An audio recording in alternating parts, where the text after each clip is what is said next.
คนส่วนใหญ่มาวัดโพมาไหว้พระนอนมาดูยักษ์วัดโพในตำนานบางคนก็มานวดเส้นแต่ใครจะรู้ว่าภายในวัดแห่งนี้มีพิพิธภัณฑ์อยู่ถึง5แห่งในชื่อมิวเซียมวัดโพและใต้ดินของวัดแห่งนี้ซ่อนสมบัติล้ำค่านับพันชิ้นเอาไว้มาครับจะเล่าให้ฟัง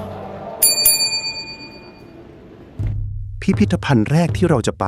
อยู่ในเขตสังฆวาสครับน้อยคนจะรู้ว่ามีอยู่อาคารนี้ชื่อว่าหอสมุดสมเด็จวผต.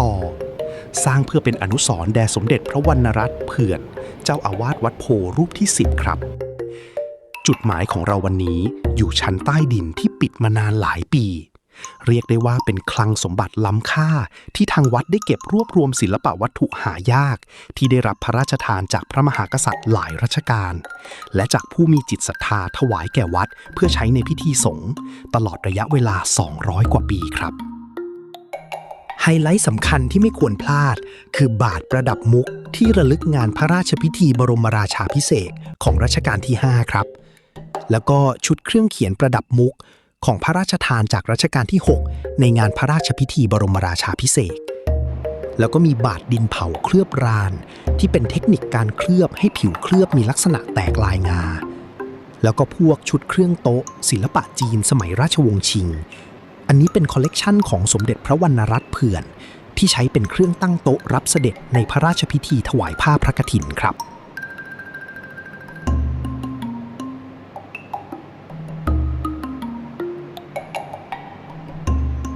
แต่ชิ้นที่ผมชอบที่สุดในห้องนี้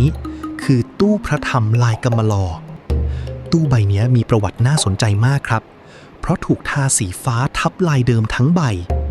ทางวัดเลยส่งไปให้กรมศิลปากรช่วยลอกสีออกจึงพบว่าข้างในซ่อนงานช่างสมัยรัชกาลที่3ไว้ด้านหน้าเขียนภาพมงคลตามคติจีนภายในตู้เขียนเรื่องสามก๊กด้านหลังเป็นภาพทวารบาลจีนครับสิ่งของที่จัดแสดงที่นี่ยังมีอีกเยอะมากเลยครับอย่างไข่นกกระจอกเทศที่รัชกาลที่5พระราชทานให้วัดหลังจากเสด็จประพาสยุโรปแล้วก็ตลับเงินหน้ากระเบื้องที่ระลึกงานพระเมรุเจ้าฟ้าสิริราชกกุฏฑพันธ์พระโอรสในรัชกาลที่5แล้วก็ยังมีพวกแจกันศิลปะจีนสมัยราชวงศ์ชิงจัดแสดงไว้อีกเพียบเลยครับแนะนำว่าเผื่อเวลาไว้เยอะๆนะครับเพราะเข้ามาชมแล้วไม่อยากออกเลย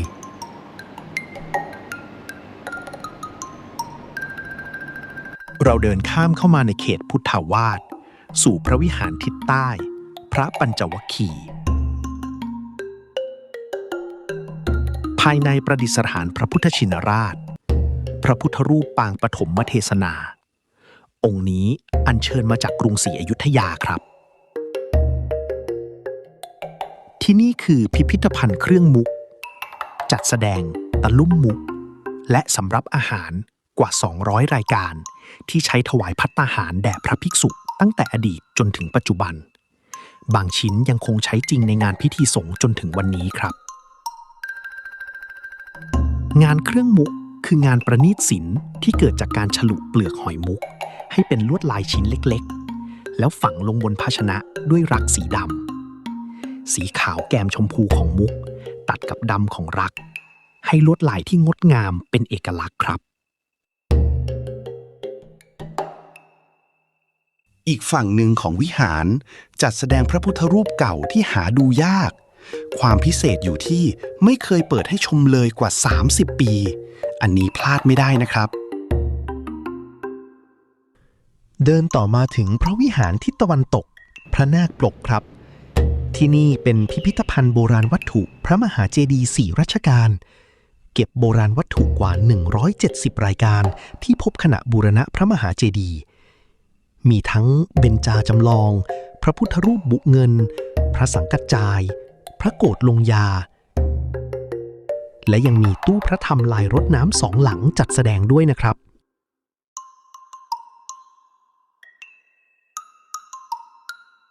พระมหาเจดีย์4รัชกาล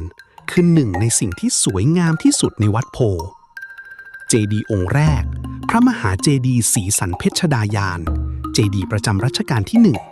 1ภายในบรรจุพระบรมธาตุและพระเขี้ยวแก้วที่น่าสนใจคือรัชกาลที่1ทรงอัญเชิญพระศรีสันเพชรพระพุทธรูปสำคัญจากกรุงศรีอยุธยามาด้วยทรงมีพระราชดำริจะหลอมแล้วหล่อขึ้นใหม่แต่องค์พระเสียหายมากเหลือแต่โกลน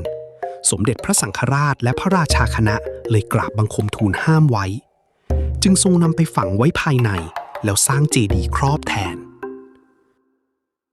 ส่วนเจดีย์องค์ที่2พระมหาเจดีย์ดิลกธรรมกรนิทาน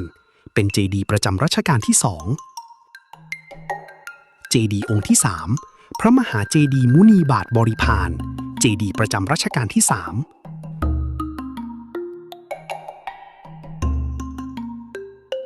และเจดีย์องค์สุดท้ายองค์ที่4พระมหาเจดีย์ทรงพระศรีสุริโยไทยประจำรัชกาลที่4องค์เจดีย์4รัชกาลแต่ละองค์คือบทบันทึกหน้าสำคัญของกรุงรัตนโกสินทร์ครับ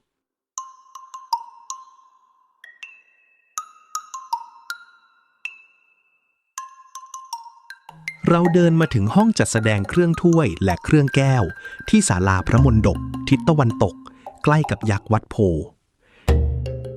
ที่นี่จัดแสดงและเก็บรักษาโบราณวัตถุและศิลปวัตถุของวัดจำนวนกว่า200รายการมีทั้งเครื่องถ้วยลายครามและลายเขียนสีศิลปะจีนเครื่องถ้วยเบญจรงค์เครื่องแก้วเจียรนัยและเครื่องโต๊ะบูชา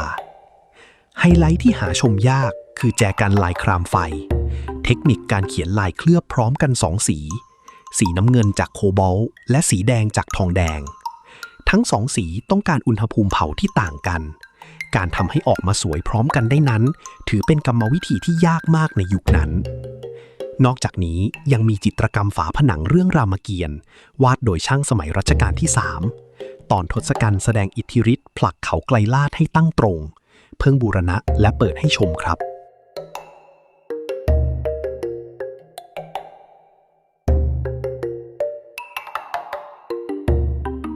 จุดสุดท้ายในวันนี้อยู่ที่พิพิธภัณฑ์นวดไทยครับ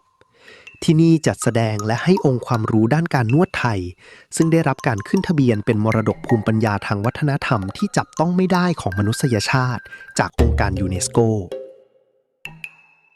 พิพิธภัณฑ์นวดไทยแบ่งเป็น2ห้องทางด้านพระวิหารขาวจัดแสดงประวัติการนวดไทยตั้งแต่อดีตถึงปัจจุบันผ่านคัมภีร์ตำราจารึกและอุปกรณ์การนวด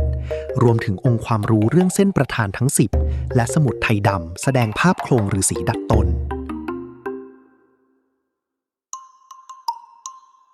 ส่วนทางด้านศาลาพระมณฑปทิศใต้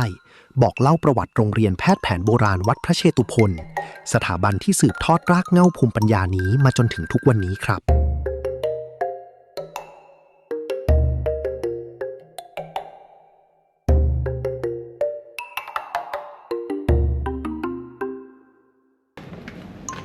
วันนี้เราเดินกัน5พิพิธภัณฑ์ภายในวัดเดียวเลยครับสิ่งของบางอย่างอยู่ใต้ดินบางอย่างก็ปิดไปกว่า30ปีบางอย่างยังถูกหยิบใช้จนถึงทุกวันนี้